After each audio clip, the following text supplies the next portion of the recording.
Live from New York, it's Ask an Engineer. Hey everybody, and welcome to Ask Engineer. It's me, Ladyada the engineer. With me, Mr. Ladyada on camera control. One of us is a replicant, but which one? I don't know. Changes from day to day. But we got an exciting show for you tonight. Lots of products and videos and news, and it's not out yet. And INPIs and more. Yeah, Mr. Ladyada, got a lot going on. tell them what's on tonight's show and On the code. tonight's show, it's Portal Power, 10% off the native store all the way up till 11:59 p.m. Eastern Time tonight. Use it to save 10% off and also get some free stuff on checkout. Do a little bit of recap of our live shows, including Desk of Ladyada, which was over the weekend, and The Great Search, JP's product pick of the week. Got some main New York City factory footage, some advanced manufacturing, speed up video from Pedro, IMPI, top secret, new products. We answer your questions. We do that over on Discord, adafruit.it/Discord. Put your questions up throughout the show. And of course, at the end, we will get to them all. All that and more on Ask an Engineer. Yay!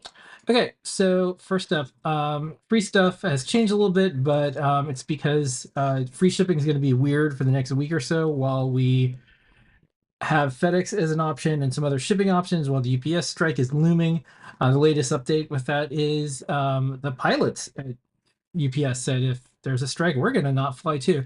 So everyone's kind of just waiting for this to happen. It's going to be another week. We have FedEx, the rates are great. But there is free stuff that you can add to your cart in addition to the 10% discount. Ladyada, what's the free stuff to get? Yes, we still have $99 or more, the half size Permaproto PCB, which takes your half size breadboard projects and makes them permanent. You solder them into this PCB. We still have the 149 or more KB2040 microcontroller with an RP2040 that runs MicroPython or CircuitPython. It's got 8 megabytes of flash. It's Pro Micro Pinout compatible with STEM QT and buttons and all that good stuff. Now comes in Adafruit Black. And we still have plenty of Circuit Playground Expresses. Yay! So $2.99 or more, you get a Circuit Playground Express, which is our favorite microcontroller board. Okay, from Disc Ladyada, we do that every single Sunday. What is the thing that was on your desk this week, Ladyada? Okay. So I showed off a new design that I've got for the ESP32 S3 Metro. I like to make Metros.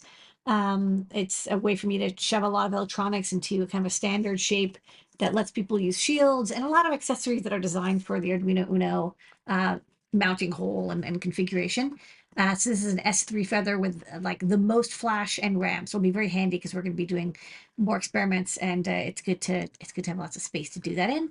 So we go through the design and talk about it. We also show off a new shield revision. The chip that was used for the touchscreen controller got discontinued. So we got a new one. In fact, it's one of the new products tonight. And so I showed off a shield that integrates that new touchscreen controller. Yeah. And we also show off an RTK sample for like tiny little Neo F9P. It's a miniature version of the F9P RTK module from uBlocks that we got in. It's not released yet, so it's like coming soon. But Yeah, Sunday is when you can get a sneak preview. We try to post up everything real time as we get new samples in. We put stuff across the socials, but that's when you're seeing it actually on the desk. And it's a very unreleased, very new, you know, like just really what I'm working on. And not like finished products, but in progress engineering. Yeah. Desk of Ladyada is the show that we want to see out there. It'd be like, it'd be cool to know what is getting worked on, what interesting new chip is out there. So there's not many shows out there like that, so that's why we if you're like what's coming down the pipe in a couple months, this is a great way to do it. And then we do the Great Search, which for the Great Search, if you have something that you can't find or you're doing a substitution, let us know. We get most of these via whatever form of social media. But every week you look for something that someone says, oh, like it'd be great if I had this on a board, or Yeah, where do I find me it? or somebody else. So this time, somebody posted on social media and said, "Hey, I want a SMT mounted screw terminal block." And so I showed off a couple of different terminal blocks, including SMT mounted ones that are push type, the Wago blocks, which I've used a lot of. And just watch out, make sure you're not using them at too high a temperature. And then I do show that there are SMD screw terminal blocks. They're more expensive than through hole style. But there's a couple times when you really might want a surface mount version of a terminal block. So there's a couple different manufacturers that make them, and I go through some of the pros and cons of each one. Okie dokie. And then during the week, we do JP's product pick of the week. That's where we broadcast live from product page. Discounts automatically applied. Here is this week's highlight. It is the Gamepad QT. It is a Seesaw chip-based Stemma QT connected gamepad. It has the 2-axis joysticks, that's an analog dual potentiometer right there, as well as the 4 ABXY buttons and start select. Gamepad QT plugged in over Stemma QT cable to the featherboard. If I want to move my servo arm there that I happen to have connected a NeoPixel stick to, I can just move that analog LEDs to different colors, so I can set those to red or yellow, green. Some steering on one axis, and I want to do some speed stuff on another. You can see I can set the speed, variable speed on the DC motor there using that little thumbstick. So it's just a ton of I/O all in one place. Great for robotics projects, as you can tell there. It is the Gamepad QT. All right, gonna move right along. Just got a lot to cover in this show. We're gonna try to keep it on track this week. Coding community news in the world of Python on hardware. Lots going on. Special thanks to Paul and Kattni, who Thank you. co-hosting, guest editing the newsletter, and will be back next week. Your Python's going on right now. Check it out. There's some sessions online. You'll probably see some Python news. One trend, because we're going to talk about trends in a moment, is there used to be easier ways to keep track of what hardware projects were going on Kickstarter and Crowd Supply and Indiegogo and GroupGet. They had like RSS feeds and all. None of them do it anymore. But one of the things I would look for is what programming language the hardware projects would say you could do stuff. And for a while, it was mostly Arduino. Then it kind of switched. Now it's MicroPython, CircuitPython, Python, and very often that's it out of the box, because they want to have the most people using it and also the most support, and also there's a big community. You don't see as much C or Arduino anymore, and so this calculator project is a Kickstarter, is another example. So MicroPython out of the box, compatible with CircuitPython. I think what you're going to see is hardware that's released in a crowdfunding format. What they want is the most people to use them, and the big community, and where the trend is, who want to have something like this. And we want to do a calculator, so that's kind of cool. Maybe we'll contact them later and see if we can stock it. So that's good news. Projects, please check them out. The newsletter is chock full of stuff. The two highlights that I wanted to share this week, one is going to just be from a scientist, professor, researcher person who was published in Nature magazine. Big deal. They did LungElast. It's an open source, flexible, low cost microprocessor controlled mouth lung elastometer. Basically, new therapies ahead. First, it's mice, then it's people, for all sorts of different things. And they're using some Adafruit stuff, and they're using Python. And so this is, one of the many things that we're starting to see out there, which is doing hardware needs to be open source. This particular paper that's published goes into some of the reasons why you might want to do this. They're like, all this stuff is really expensive. It's all closed source. We would prefer to have researchers be able to do this and not have, proprietary sensors and proprietary everything. It'd be cool if this was available. Low cost is another thing. So check it out. It means more people can do research. Yeah, so I'll just quote, these ventilator systems are closed source and expensive and not available to use by investigators with limited budgets. So this is the open source microprocessor controlled lung elastomer, LungElast, and it is meant to use a stepper motor, the syringe piston thing, and altogether $200 compared to something that's into the thousands. So this is where things have been going for a while. And my pick of the week for things that are going on in Python hardware is from an article that Hackster did. And the title of the article is Arduino extends its MicroPython support, launching new IDE installer and curated package index. So, this is kind of a big deal. If you search the web, I have an article from a million years ago that says why are Arduino won and why it's here to stay. And I closed the article, and this was over a decade. Is if anything's replaced but that replaces Arduino, it's going to look a lot like Arduino. And I think this is the next chapter in Arduino. I just wrote an article about the changing face of open source. But over the last few years, when Arduino has had Arduino Day, and when we talked to the teams, we're like, hey, Python support would be great. A quick stemma connector would be great. Having a UF2 bootloader so it shows up as a disk drive would be great. So all these things we've wanted for a really long time. We're like, hey, here's a small form factor. We're calling it Feather. Do you want to use it? There's all these things that we thought would be good. But this is kind of a big deal. And I thought Ladyada could talk about why it's a big deal that like full on, like you can now like the IDE that you're used to with Arduino is going to have MicroPython. Yeah, well, it's a new IDE, but it's very interesting because Yeah, it looks I think Arduino, the company, has dabbled in having MicroPython support for their boards, the NR52840. I mean, the NR52840 was already kind of supported by MicroPython, so it was like, they were like, okay, we just made a board definition. And then the Portenta series with the STM, and I think they were using the fork from Open Camera. I can't remember the visual, the AI camera folks. Sorry, totally spaced the name of the group. But now what? Yeah. OpenCV. Yeah. OpenCV, I think. Sorry, it doesn't matter. You read the article, I'm sure it's in there. But what's interesting now is, they released a new board and it's ESP32 S3 based. And, it's S3, of course, has from Espressif has great Arduino support. It's also the first time that they're doing a board that has the ESP32 family as the main That was another chip. one. Yeah. Usually it's a coprocessor, but now they're finally like, oh, okay, this is actually like a really powerful chip that does Wi-Fi. It's inexpensive. And it's dual core. In the like financial world and like the entire other world that we're not in and everything, if I was like an analyst, I would be like, what's going on in microchip?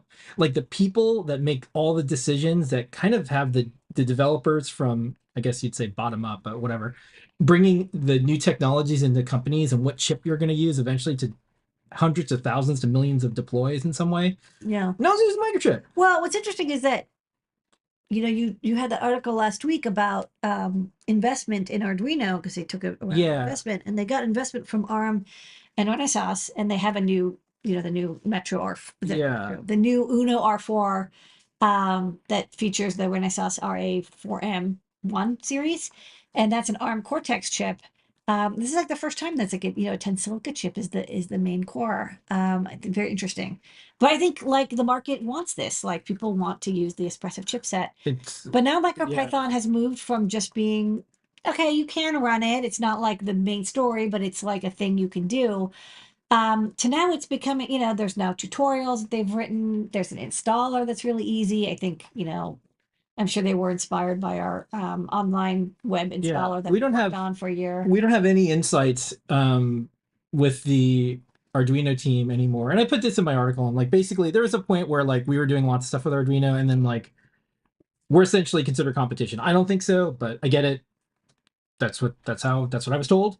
I think there's plenty of room. We should all work together. But I know what's probably happening. This is my guess. Arduino is still doing stuff in education, and education moved to Python a long time ago. If you're learning computer science, if you're learning computer programming in some way, you're using Python. So it's a really hard sell, I think, to say, okay, all the kids are learning Python all the way through college, and everything's data science, AI, blah, blah, blah, Python. Here, learn this completely separate other thing, C and Arduino and everything. Like, end that.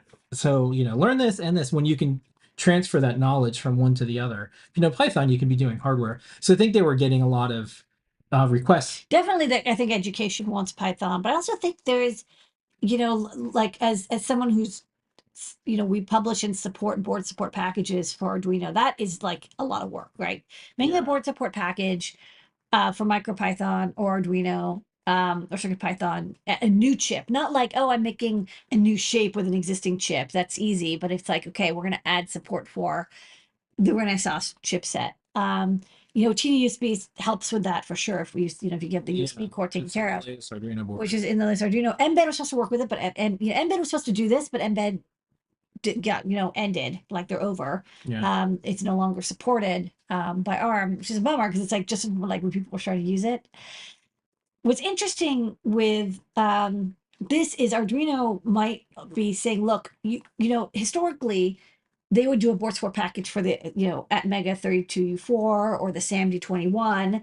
And you would, people would make boards that use that chip, but you wouldn't be able to be in the IDE. And then they opened it up so that you can have anybody, Yeah. so, have the URL for a board support package. And so Espressif took advantage of that and said, look, you install the IDE, but then you install the Espressif board support package.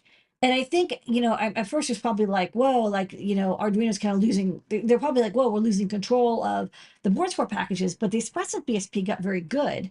And they might like, if, they might have had like a good realization of like the really hard work, which is maintaining board support packages, other people should do. Yeah. So MicroPython, the board support package is managed by MicroPython. Espressif manages their own board support package. Like, yeah, they should do like, Renaissance and other, on demand, but like Arduino will never be able to add every chipset to MicroPython or to Arduino. They have to get other companies involved. Yeah. If they're going to continue to add more, it's just it's a human limitation. And this latest update, like generally speaking, more different programming languages that work on the board you have is better. So a great example is there is a new world of embedded computing now that you can use MakeCode, you can use Arduino, MicroPython, CircuitPython, Rust, JavaScript, and this might all be on the same board. We have a board, we have lots of boards that can do all those different things. Yeah. And you buy the hardware once. So this is like kind of the one of the best times to be doing hardware. But Arduino kind of saying like, okay, here it is, Python on hardware, is that the arc of that story. I do think you're going to start to see some other bigger projects, probably like Rust or something like that, be yet another option, because you're gonna have like C, you're gonna have Python, they're probably gonna be something else that like. I think C is great and it's powerful, but look, particularly as you're getting to like the ESP32S3 is actually perfect for MicroPython because you want IoT and Wi-Fi, which means like you're dealing with states and managing the states. And IoT is a lot of like getting buffers and you're parsing the buffers and you're getting data and you're packaging the data. And Arduino is not good at string buffers. It just isn't. It's exactly how every security problem is caused by like not being able to deal with your buffers and memory management. That's handled for you in Python. And state machines and stuff is also easier to deal with in Python than in C. And you get exceptions, which is really great. And compilation time for these, the Espressif chipset is like, it's long. It takes a really long time to compile code for the ESP and to upload it. Like the flash is big. You have the TLS stack, the Wi-Fi, any of your accessory stacks. If you're running MicroPython or CircuitPython, you can do this really fast iteration. Yeah. And if your flash memory is it's getting to 4 megabytes and starting to fill up more than a meg, that's it. No matter how you're uploading your code, it takes a long time to upload a megabyte. I think like the REPL for debugging is just like another faster way to do things for a lot of people. So anyways, that's the Python hardware news. This was here's my rant section. Ready? Minor rant section. So I really, really like Make Magazine and Hackspace, and I even like EE Times, and like I get information from all those, but all of the publications out there, they're not covering stuff like this anymore. They're not like my article about open source, like it's a totally different world now. The company, what's going on, like it's deep, like what languages, it's just not covered in the same way. So hopefully the newsletter is helpful for people and everything, but there is an article out there that someone could write, or a series of articles, or a microcontroller programming language index. I just don't have time to do it. And if I did it, people would say, oh, you're just covering it for stuff. But there is like the programming language chart that everyone kind of agrees, like, oh, these are the most used programming languages, and here's the trend lines. It would be nice for someone to start to do something like that. To me, that's a very like Make or Hackspace or like EE Times or Alistair covers the stuff. Right, but so Alistair works for Raspberry Pi, so of course it's one of those things where it's nice to have outsiders that aren't working at the companies. Since we kicked off with a Blade Runner reference with JP's project. It's like, oh, it's just business. It's I am the business. Like, Yeah. you know, it's hard when I write an article now because I'm not at Make, I'm not doing Hackaday. When I write an article, it's like, oh, it must be about Adafruit. It's like, well, there's going to be some Adafruit in it, whether I like it or not. But it would be nice to have that like index, a monthly index of like, here's all the projects that are out there, and here's a programming language for microcontrollers. And it's just not the type of article. I don't think Hackaday is gonna do it. That would be like a kind of cool service. Maybe Supply Frame, which they're part of. That's an interesting index. That's my rant. That's my rant. That it's like that's an opening for something out there that'd be really useful. Yeah. But I think it's hard to do it when you're working for a company that does something. I think like we could get away with it because we're like super transparent, open sourcey. But even that, it's like I kind of don't want to deal with. Well, you know, you're covering more Python stuff because you do more Python stuff. Like, well, we also do the most Arduino library. So now what? Anyways. Okay, so that's our Python on hardware news for the week. That was my little mini rant. I think this is an interesting pinpoint in the history and story of Python hardware. Newsletter get all these news things and more. Adafruitdaily.com. Yeah. All right. So speaking of open source hardware, Ladyada, we have a ton of guides. How many guides do we have? Glad you asked. Is it still published at the bottom? It is still published at the bottom. Let me but the only thing though is I have to open up another tab. So hold on. No, I'm gonna find it. I'm gonna open up another tab. Let's scroll to the bottom. Okay. 2,899 guides and counting. Okay. So it's gonna be like 2,900 guides. There's like I know actually another guide got submitted and I didn't put it in yet. Yeah. Okay. Melissa's guide's gonna be number 20. All right. What's on the big board this week? We got a guide for the no scroll up. So yeah, those are the only 4 projects. I think. So we got the Audio BFF guide from Liz. Thanks, Liz, for writing up. You have a micro SD card. You have an I2S amplifier. Make some tunes. She ported example code to Arduino, so you can use. I think you can use RP2040 QT Py in Arduino, or you can use ESP32 or RP2040 on CircuitPython to play audio files off of the SD card and output them to the I2S amp. And then from the video of this Tyrell desktop synthesizer, I think JP, I think he was gonna make something with the capacitive touch, and it was like this drone audio, and I was like, well, why don't you just make it like a Blade Runner artifact? And I don't know, I think he went with it. It's cool. Phil B finished this project. He actually started this a couple months ago, but it was really complicated. But he finally hammered those last nails, dotted those last T's, and crossed those last I's or something, and got the NES emulator on RP2040 DVI feather output. So it's got DVI output natively from the RP2040, and it's emulating a Nintendo, and it's handling button presses, and possibly even you can plug in a controller, and I think it even, I don't know if it does audio. I think it doesn't do audio, but I could be wrong about that. And you can play games off of the SD card, and it's awesome. So check it out from Phil B. It's super fun, and he has like 3 different ways you can build the project. And then Robert Smith has been hacking toys for us. We give him the technology, and he runs with it. So this week he did the Fisher-Price Kiki piano. This is a classic toy that a lot of kids get, age 2 to 4 months usually is when they get it, and they like to kick it, and maybe eventually they get tired of it, but that's cool. You can have it into a foot pedal, and it's actually like really durable. So if you need something that has 5 buttons and it has like good clicky responses and lights that you can control, he shows how to convert the brains into, I think, a KB2040, and then you can run keyboard software on it, so it can be like your VI or Emacs foot pedal control. Approaching 3,000 guides soon, barreling towards the future. I know. All right, here is some factory footage.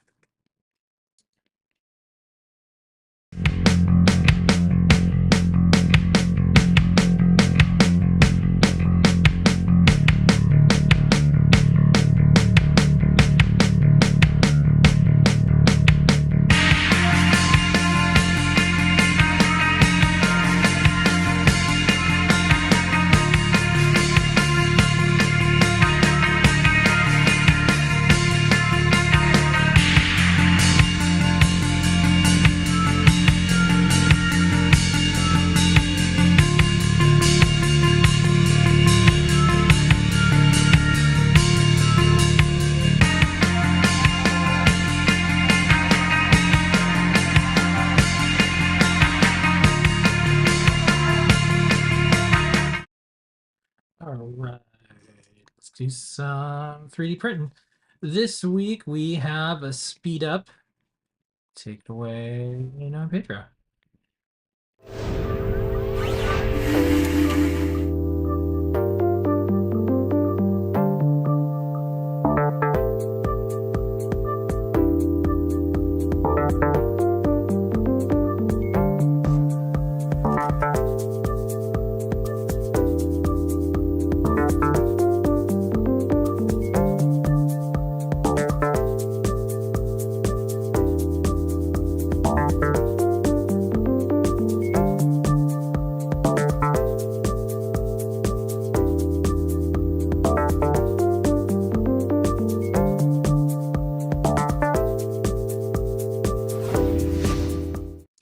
All right, and before we go over to Ion MPI, Port Power is the code 10% off Native Restore, and you also get a bunch of free stuff too. Let's kick it. On MPI.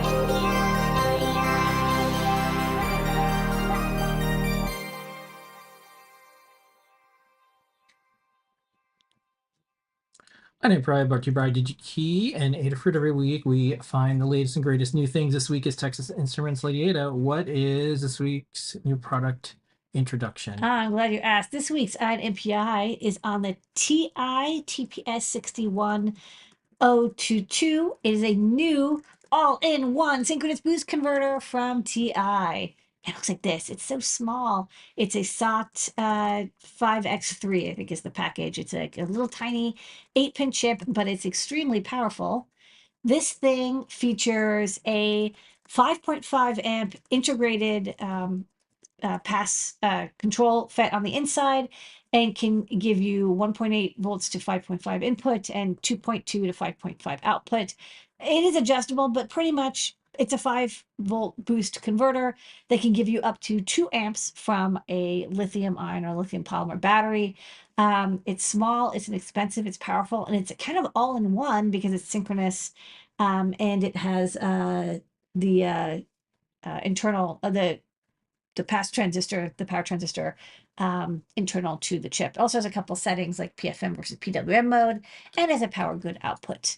You might be familiar with this family. This is a similar chip. This is a 6-pin version. This is the TPS 61023, which we have used. And this one's great. This gives you about 1 amp at 5 volts output.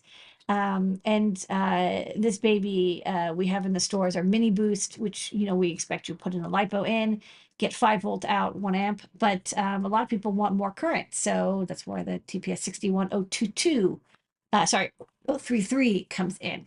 Pardon me.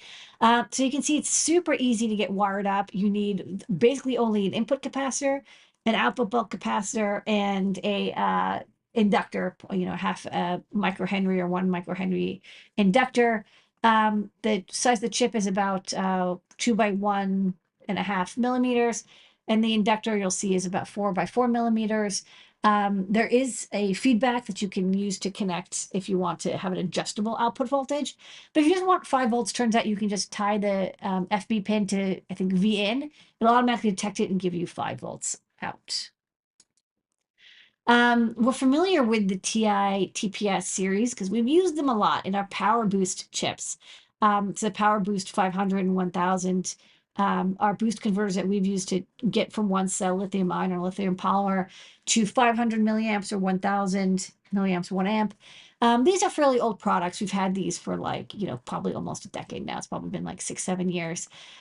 We originally made this because there were a lot of people who wanted to make DIY cell phone chargers, or you wanted to run something like an Arduino of a lithium ion battery. And this is kind of an all-in-one board that doesn't have some of the downsides of USB power packs, because you can, of course, get an off-the-shelf lipstick power pack, but those often don't deal with low current draw well.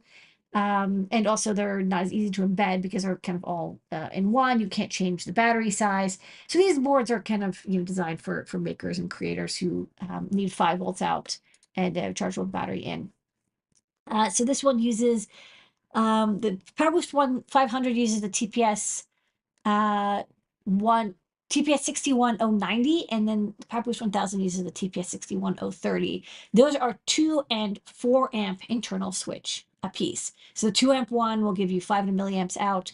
Because remember this switch has to handle the input current peak, not just the output current. And if you're boosting to 5 volts and you have 90% efficiency and your battery gets as low as 2.5 volts, blah blah blah, you can do the math. Basically, you can get 500 milliamps out of the TPS 61090 or 1 amp out of the TPS 61030. But people are always asking me, well, why don't you have the Power Boost 2000? Right? So you have a 500 milliamp, 1000 milliamp, but we want 2 amps. Why? Because you're getting something like a Raspberry Pi single board computer, or you've got really big screens, or you've got a lot of motors or whatever accessories. You need 2 amps of power. Well, this chip will do it, and it will do it at pretty good efficiency as well. If your VN is around 3.3 to 3.6 volts, which is kind of what you'll get out of a lithium ion battery in the prime of its life, 90% efficiency, you'll get 2 amps out at PWM mode. And then, you could always go, if you're dealing with low current. So on the right-hand side, there's a graph of the efficiency with PFM mode.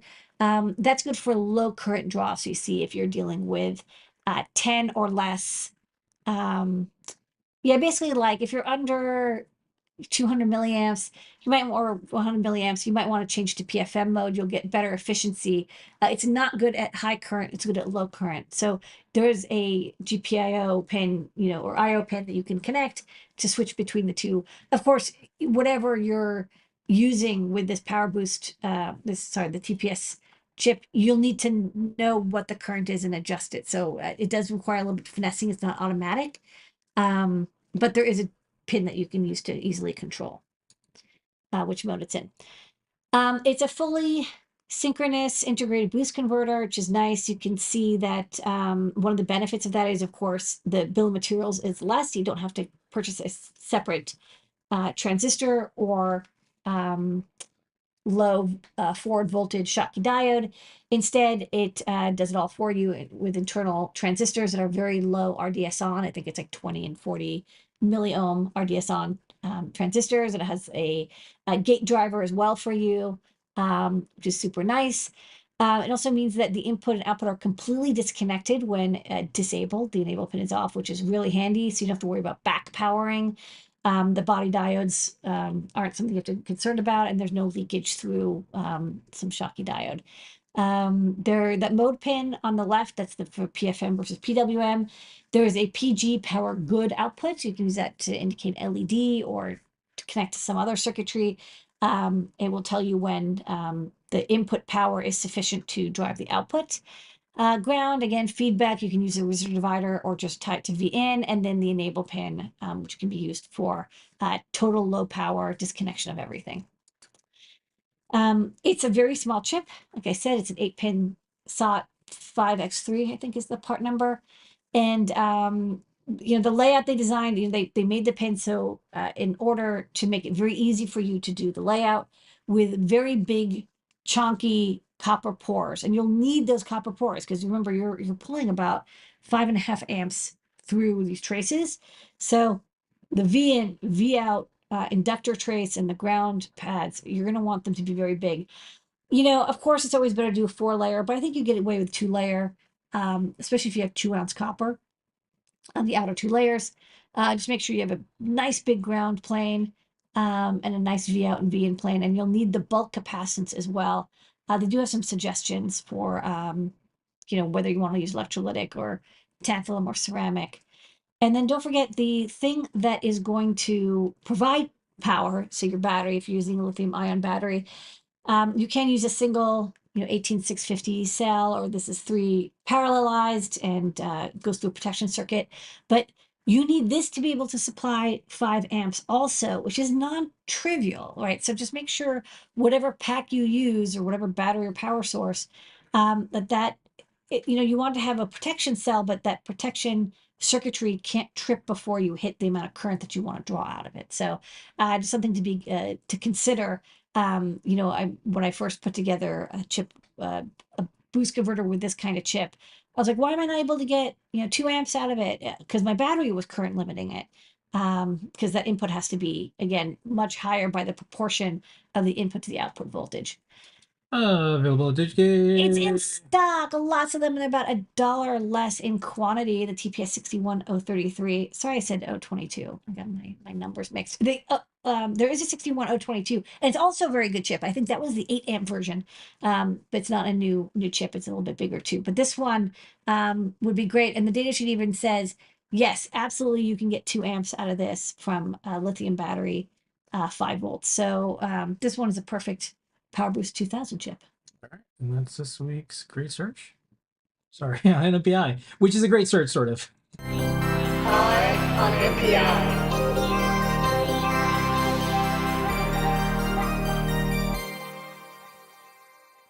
It gets my great searches and my NPIs confused. Well, we're doing. Because we're both on DigiKey and we're also kind of trying to find the thing. So This is the reverse way. This is a thing I found and needs find it. what is it used for? The other time it's I need something and how do I, so together Together it's works like, out.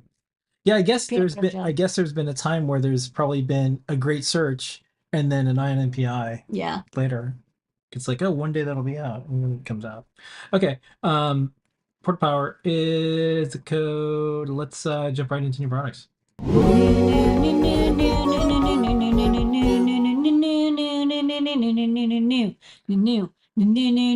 Okay, jumping right in, coming soon. Okay, coming soon. We've got this raspberry beret kind you put on your single board computer. This is something I designed for myself actually because I was so tired of wiring and unwiring displays and STEMMA QT connectors, and I had wanted to test functionality with some buttons or a switch. So I decided, oh, I'll put this in the shop. Other people might find it handy.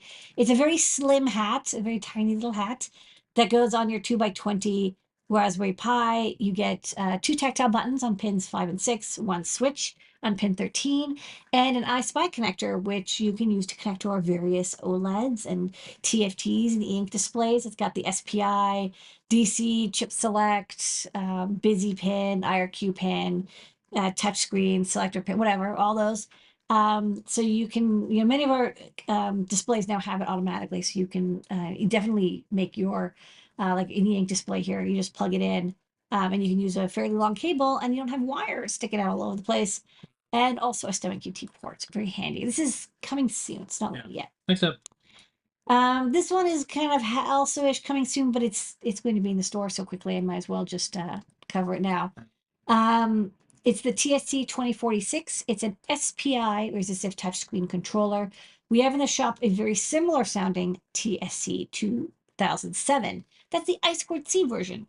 This one is SPI. It's really common. This is like supported in the Linux kernel, the Arduino library we wrote. You can use it with any 4-wire resistive touchscreen. It's 3 to 5 volt compatible, which is very nice. So you can use it with just about any microcontroller or microcomputer. We have a 1mm bidirectional, like top and bottom contact connector on there, but also there's breakouts.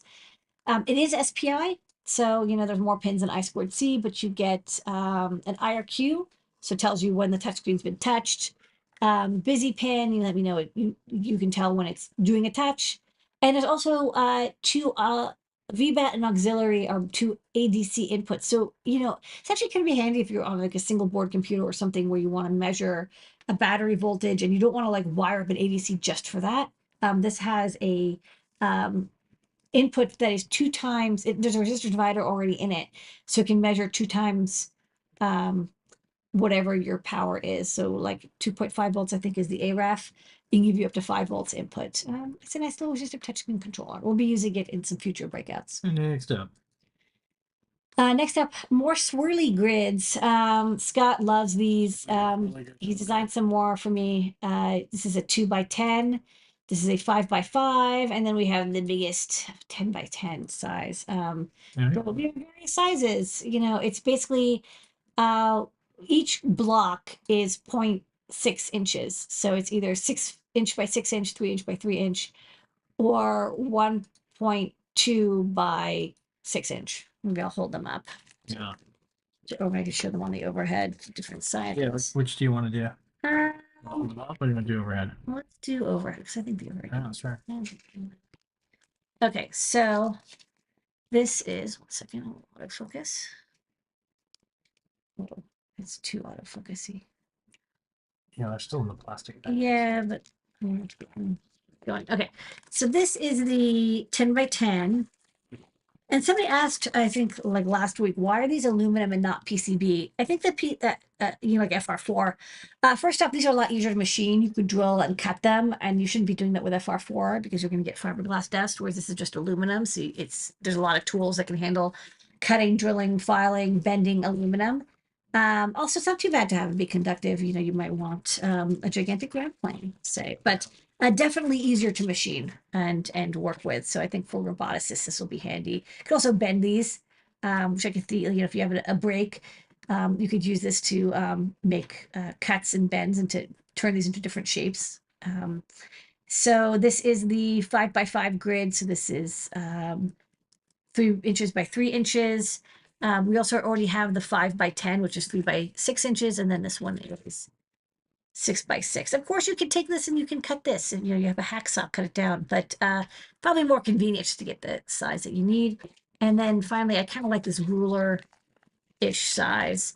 And what's nice is, you've got the mounting holes and mounting slots every 0.2 inches, and the slots go 0.3 inches. And so, as long as you don't mind not having all 4 points connected, you can pretty much connect anything that you want onto this grid. I mean, I think like it's got enough motion in each direction. And then we've got some demo images maybe you could show. So, I expect people will probably use this with stuff like STEMMA QT and feather boards. You just do opposite corners, and then you can mount them easily for a nice semi-permanent. Yeah, use nylon standoffs. Now you've got a semi-permanent setup. Nice and durable, but configurable. Okay. And then the star of the show tonight, besides you, Ladyada, our community, our customers, our entire team who makes this thing go called Adafruit is the Matrix Portal S3.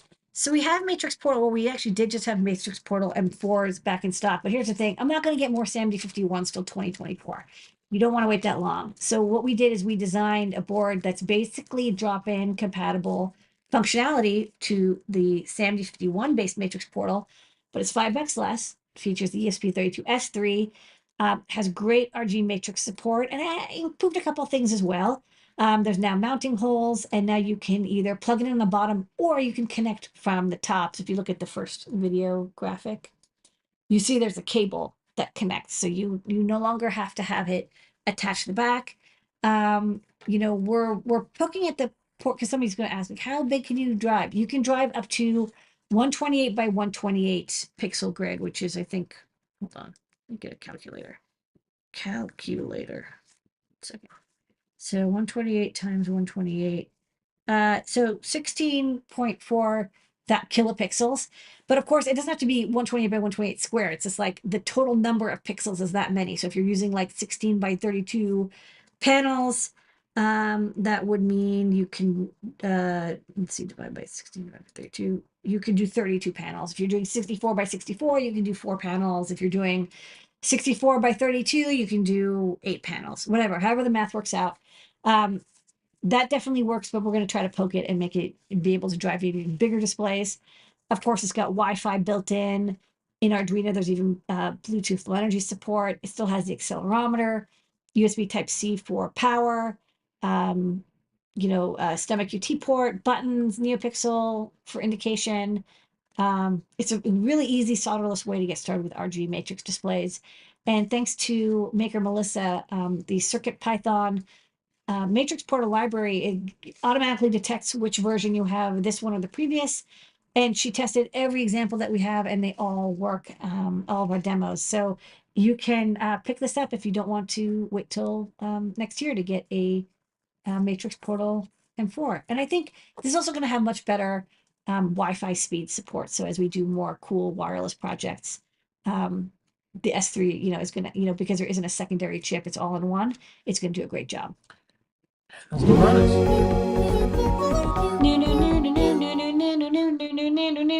Now. Okay, Don't forget the code is Pork Power. That stuff is available to purchase. Save $1 or $2 and also get the free stuff.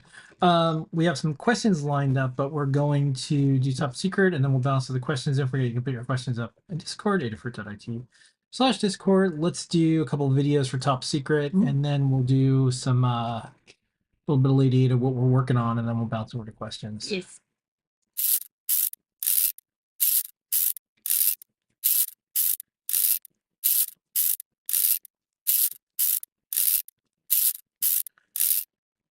Okay, cool.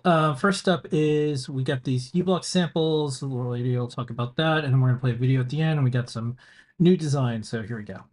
Ladyada, what is this? This is another sample that I just got from uBlocks.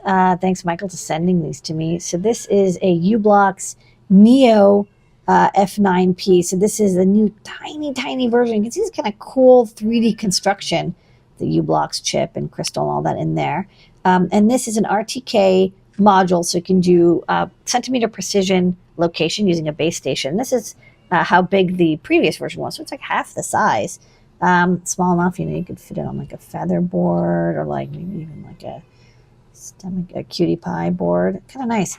So I just got these in. So I'm going to try designing a breakout board. Also like that the pads are on the edge here, so they're more reworkable than having all the center pads. But we're going to be working on some RTK stuff now that you can actually get these modules. Thanks, uBlocks, and thanks, Michael, for sending these. All right, so you're working on this. Yes. Well, these samples came in, so they're not available for purchase. So I'm still going to continue working on the F9P with like the standard size module. But it's good to know that there is this tiny one. Yeah, and we have ideas. There's feathers and cutie pie. I'll post this up. It's a little bit of preview. Yeah, this is a piezo driver. I know these things existed, but it makes sense. It's a little switch cap boost converter that can triple an input voltage and use that to drive a piezo disc. And Carter and I are kind of slowly poking at this idea of maybe having native distance measuring capability in a microcontroller. And to do that, you need to really drive a piezo, the sonar resonator. You want to drive it very hard. Because it needs to be loud in order to hear the reflected bounce off of an object. Yeah, we got a breakout made for the PAM 8904. It's an interesting chip. I just didn't know they existed. Yeah, look at this monster. This is a beast. This is a Metro with an ESP32S3. It's got 16 megabytes of internal flash, 8 megabytes of PS RAM. So, especially with that matrix portal library, working on the S3, if you wanted really like huge displays and you needed a lot of RAM for it, or you want to do TTL display output, which I think we want to experiment with, you definitely want to have that 8 megabytes of PS RAM. So this could be kind of interesting. And I just kind of shoved all sorts of stuff here, like a micro SD card, a micro SD over here, and then battery power. This is the Wuru module, DC jack, USB-C, JTAG, stomach QT connector, reset button. I don't know. All right, and then we got front and back here. This is another monster. Yeah, so I can't get 7051s, but I do have a reel left over of the J20s. And so I thought, I could, since I'm not getting the J19s for till next year or more, maybe I could do a feather analogger with the J20, because it's not the same amount of flash and RAM.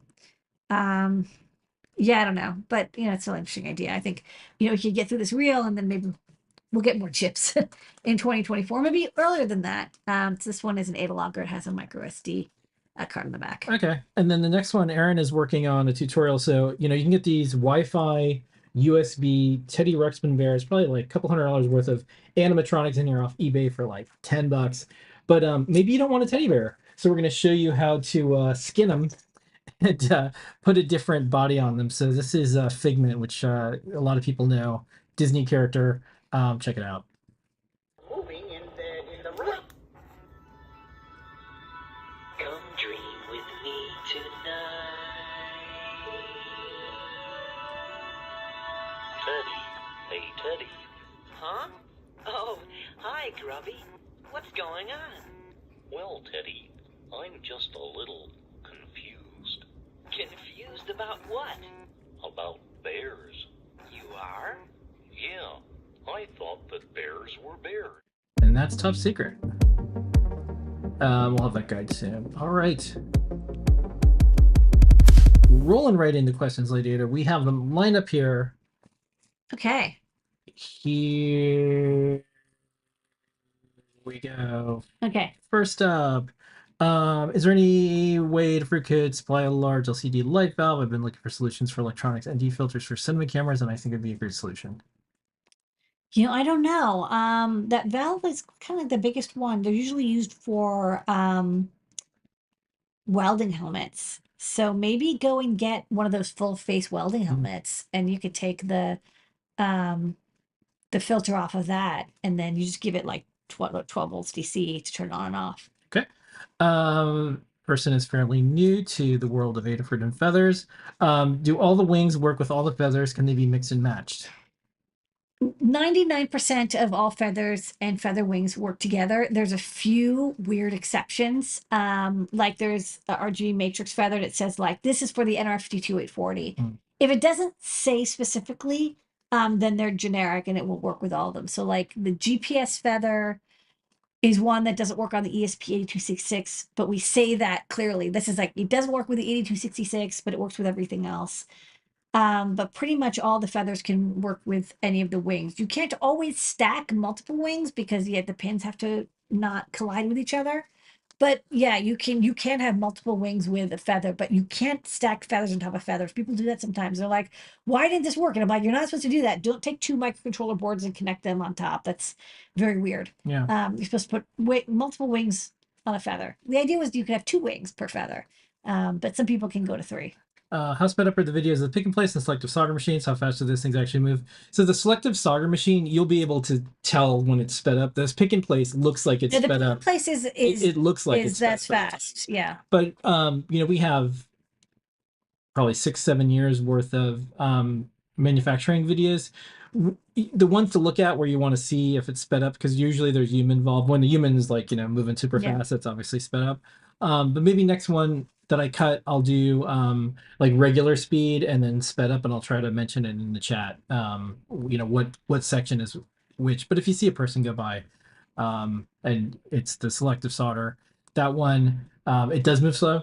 So you'll see that. But pick and place, even if it's just doing its thing, it looks always sped up.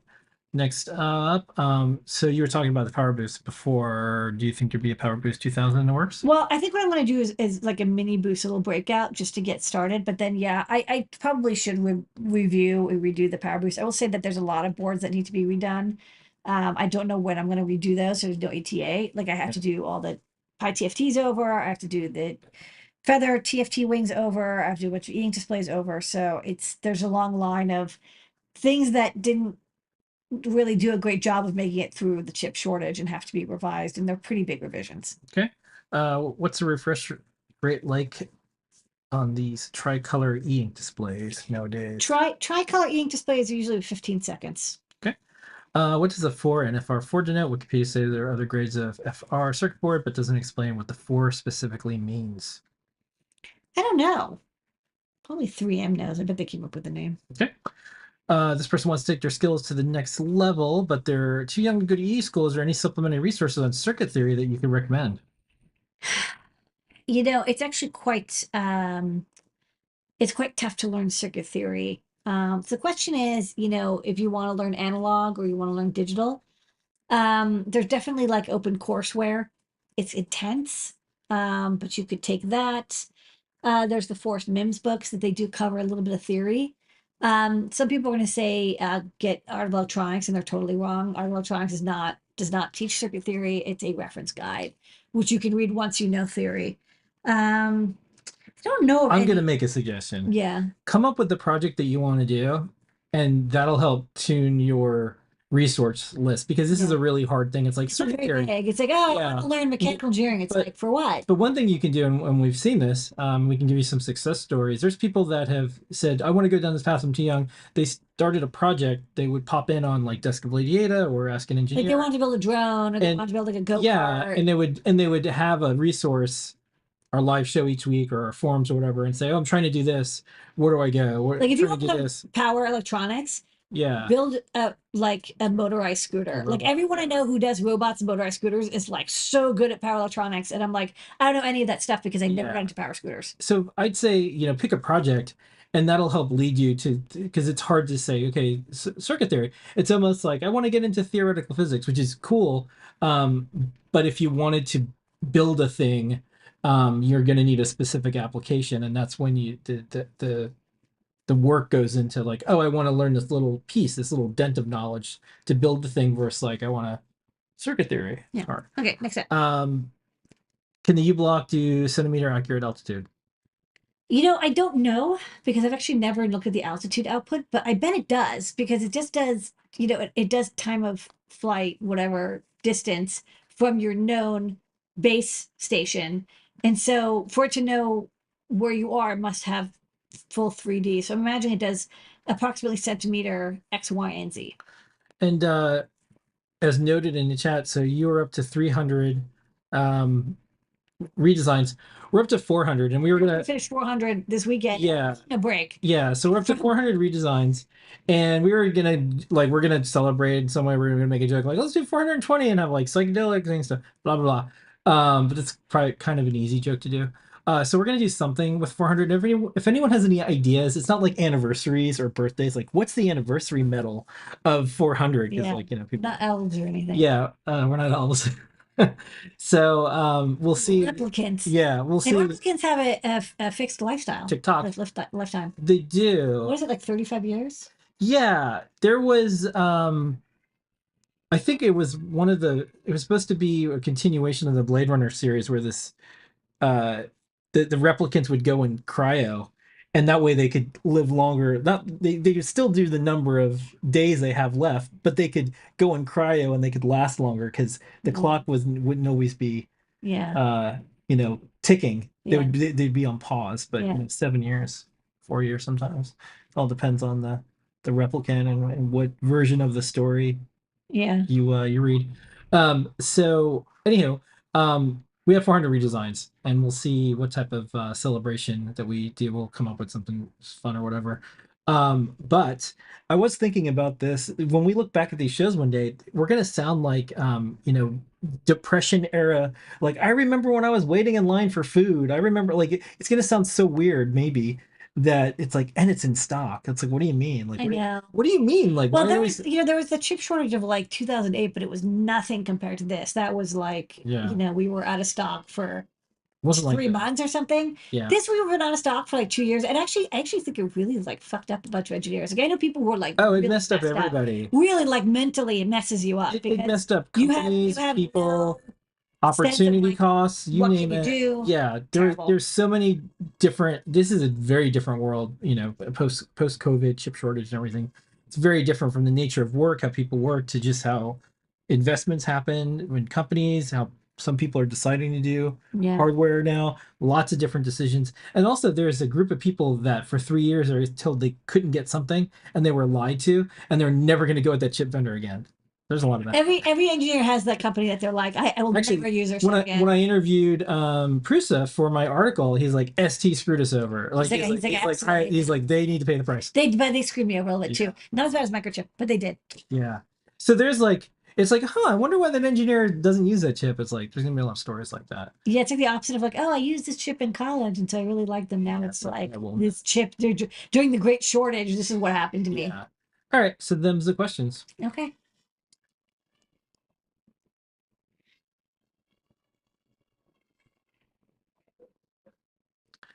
All right, that's our show for the night tonight. Thank you so much, everyone, for joining us. Don't forget the code is Power. Use it all the way up until 11:59 p.m. tonight. We're gonna go snack and take care of a baby.